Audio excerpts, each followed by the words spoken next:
Seocha go chud go scéalta na seachtaine Tuairisc. Seachtain inar tháinig an dal nua le chéile an chéadúir agus inar tábhacht Verona Murphy ina ceann cóirle.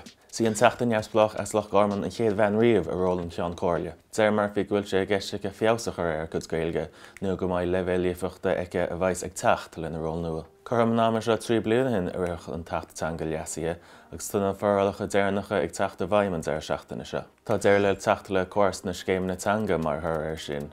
Ach ó tharla nach bhfuil an córas nua atá le teacht ina áit ré, tá an buailleán nachmhaidh an pobal ina an teacht ar chuid go na seirbhísí gaeilge a geallachs na scéimeanna sin. Tá cáid in sin féin ar an rialtas maidir leis an maile an córas nua, córas na gaiidantanga a chuirt isteach. Bhí údar cealar a rís eile ag luchtínta an sconán níceap an teachtain seo, agus é fógar gúil sé rannaithe ar 2 liste denúchan ascar. Tá an sconán dáthangach faoin grúpa rap ar cheann an cuid sconán a bhaith an amíocht do rúis an ad sconán idirnáisiúnta is fearr. Chumála sin ba an tóra an sick in the head ón sconán san amíocht le 40 órán eile denúchan den órán nua is fearr.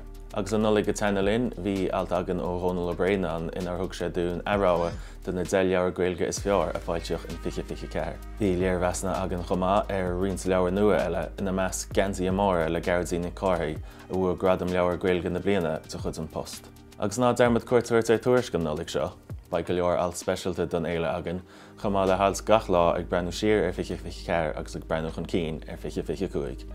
Nulaigh mhórmhá díobh go léir.